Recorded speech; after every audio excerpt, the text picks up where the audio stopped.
common subject that we share in all paramedical courses, whether it is the medical laboratory technology course, or it's an X-ray technician course, OT technician course, or it's nursing course, the common thing in all is human anatomy and physiology. And in today's lecture, we will be discussing what exactly is human anatomy and physiology. And let's start.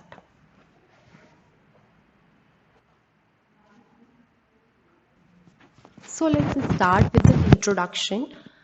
What exactly anatomy means and what exactly physiology means. So let's start with anatomy first. Anatomy क्या होता है? Anatomy होता है जब हम body की किसी भी एक स्ट्रक्चर की स्टडी करें या एज अ होल स्टडी करें बॉडी की स्ट्रक्चर को, उसको हम anatomy बोलते हैं. फॉर एग्जाम्पल, अगर हम हार्ट की बात करें तो हार्ट का स्ट्रक्चर कैसा है, हार्ट दिखता कैसा है, हार्ट में कौन सी चीज़ कहाँ पे प्रेजेंट है, ये जब हम स्टडी करते हैं तो इसको हम एनाटॉमी बोलते हैं.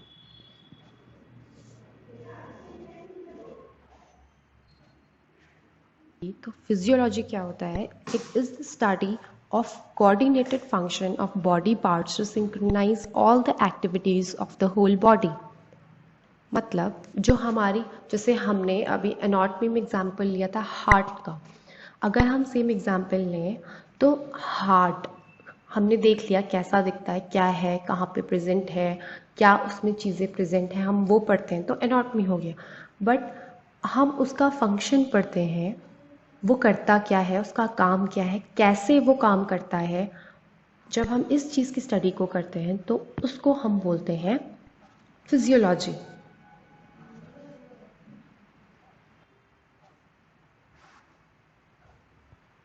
अब जब हम एनाटॉमी एंड फिजियोलॉजी सब्जेक्ट पढ़ते हैं उसमें कई से टर्म्स हम यूज़ करते हैं या फिर कई सी चीज़ों की स्टडी के लिए हम अलग अलग टर्म यूज़ करते हैं. तो अभी हम जो डिस्कस करेंगे, हम कुछ एनाटॉमिकल टर्म्स डिस्कस करेंगे, जिसमें हम सबसे पहले बात करेंगे एनाटॉमी.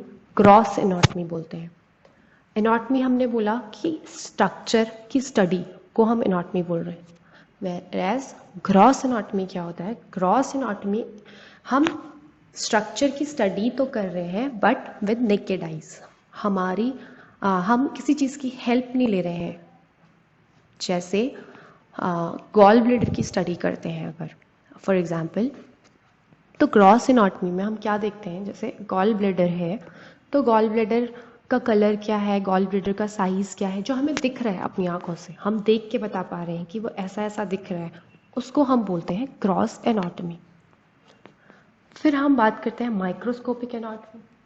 तो माइक्रोस्कोपिक एनाटॉमी में क्या होता है, हम हेल्प लेते हैं anatomical study that involves using modern microscope to examine surface of structure including examination of the cell, that is cytology, and tissue, that is histology. मतलब इसमें हम क्या करते हैं, हम देख रहे हैं कि हम हेल्प ले रहे हैं माइक्रोस्कोप की. कुछ चीज़ें हमारे, जैसे फॉर एग्जांपल हमने गॉल ब्लैडर लिया, अभी हम देख रहे हैं कि, या फिर हमने लिवर का एक पार्ट लिया, अब हम देख रहे हैं कि जो हमें विजिबल है नेकेड आइज से, हमने उसकी ग्रॉस एनाटॉमी तो कर ली, हमने उसका ग्रॉस स्टडी कर लिया, बट अब हम माइक्रोस्कोपिक, अब हमें नहीं पता उसमें एग्जैक्टली प्रॉब्लम क्या है. सपोज कैंसर है, कैंसरस है, तो हमें वो देख के नहीं पता चलेगा कि उसमें दिक्कत क्या है. तो हम क्या करते हैं, हम उसको प्रोसेस करके उसको हम अंडर द माइक्रोस्कोप देख के चेक करते हैं कि whether it is what is exactly the problem with it, क्या डिजीज़ है उसको, ये हम चेक करते हैं. तो इसको हम माइक्रोस्कोपिक एनाटॉमी बोलते हैं. अब जो हम टर्म यूज़ करते हैं साइटोलॉजी, साइटोलॉजी हम यूज़ करते हैं जब हम एक सेल की स्टडी करते हैं, एक सेल की एग्जामिनेशन करते हैं, उसको हम साइटोलॉजी बोलते हैं. एंड जब हम टिश्यू की स्टडी करते हैं उसको हम हिस्टोलॉजी बोलते हैं.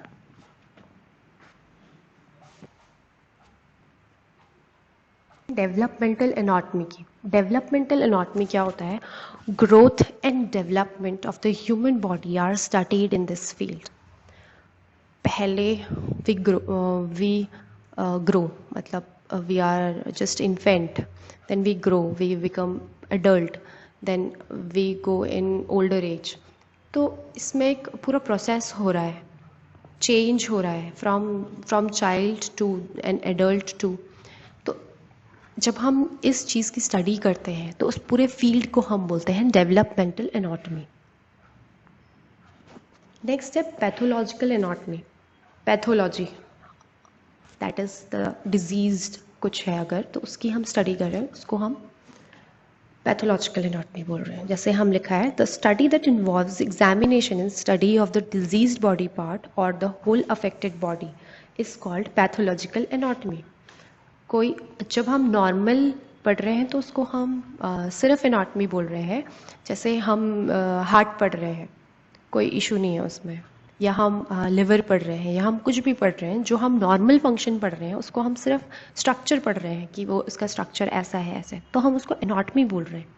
बट अगर उसी का हम डिजीज़ पढ़ रहे हैं कि जैसे कार्डियक अरेस्ट में ऐसा होता है, मतलब एक डिजीज़ हो गई वो, उसमें जो हार्ट है वो ऐसा हो जाता है, तो जब हम ऐसी स्टडी करते हैं तो उसको हम बोलते हैं पैथोलॉजिकल एनाटॉमी। ठीक है। Next is systemic anatomy. Systemic anatomy में क्या होता है कि हम एक सिस्टमिक वे में पढ़ रहे हैं, मतलब हम जो हमारा बॉडी ऑर्गन सिस्टम है उसको हम एक ऑर्डर में पढ़ते हैं, तो उसको हम सिस्टमिक एनाटॉमी बोलते हैं। ऐसे ही हमारे और भी कई एनाटॉमिकल टर्म्स होते हैं। एनाटॉमी सो वास्ट, अगर पूरी पूरी बुक हम एक सब्जेक्ट एक टॉपिक के ऊपर हम पढ़ सकते हैं, तो इट्स नेवर एंडिंग, बट हम लोग सिर्फ इतने ही टर्म्स पढ़ेंगे अभी।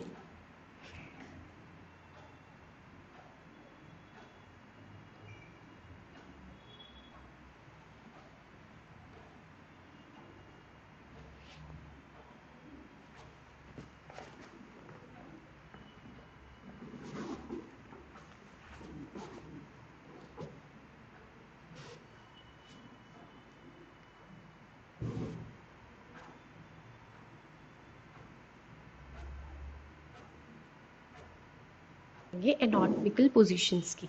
एनाटॉमिकल पोजीशंस क्या होती हैं? एनाटॉमिकल पोजीशंस होती हैं जैसे फॉर एग्जांपल हम लोग किसी भी चीज़ की स्टडी करते हैं या हम किसी भी चीज़ को पढ़ते हैं तो हमने नॉमेनक्लेचर दिए हुए हैं, स्टैंडर्डाइज हमने उसको किया हुआ है। तो ऐसे ही एनाटॉमिकल पोजीशंस होती हैं। अगर we are doing some process and I ask you that, हम पेशेंट की अगर बात करते हैं तो हम बोलते हैं left hand, use your left hand. तो वो किसका लेफ़्ट हैंड है? माय लेफ़्ट हैंड और योर लेफ़्ट हैंड, दोनों का लेफ़्ट हैंड डिफरेंट होगा। तो इसलिए हम कुछ एनाटॉमिकल पोजीशंस होते हैं जो हम एनाटॉमी एंड फिजियोलॉजी में पढ़ते हैं और हमारे मेडिकल फील्ड में बहुत कॉमनली यूज़ होते हैं। जैसे कि anterior position, posterior position, superior position, inferior position, ऐसे ही बहुत सारे और भी होते हैं। तो एंटीरियर क्या होता है? एंटीरियर पोजीशंस क्या होता है? एंटीरियर पोजीशन जब हम बॉडी के फ्रंट पार्ट की बात करें, वेंट्रल साइड की, उसको हम बोलते हैं anterior position.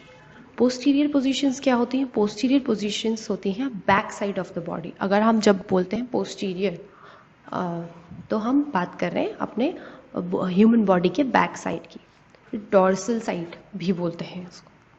Next is superior position. Superior position का मतलब होता है upward position towards your head, ऊपर की तरफ जब हम बात कर रहे हैं। जैसे हार्ट में सुपीरियर वेना कावा होता है, दैट इज़ वो हार्ट में ऊपर की तरफ प्रेजेंट होता है, इसलिए हम उसको सुपीरियर बोल रहे हैं। ठीक है। Then we have inferior vena cava, मतलब डाउनवर्ड्स। इन्फीरियर पोजीशन का मतलब नीचे की तरफ, योर फीट की साइड। ठीक है। तो जैसे inferior vena cava for example. That's all in introduction of anatomy and physiology, and in our next lesson we will be discussing about cell, tissue and the organization of the body. That's it for today. Thank you.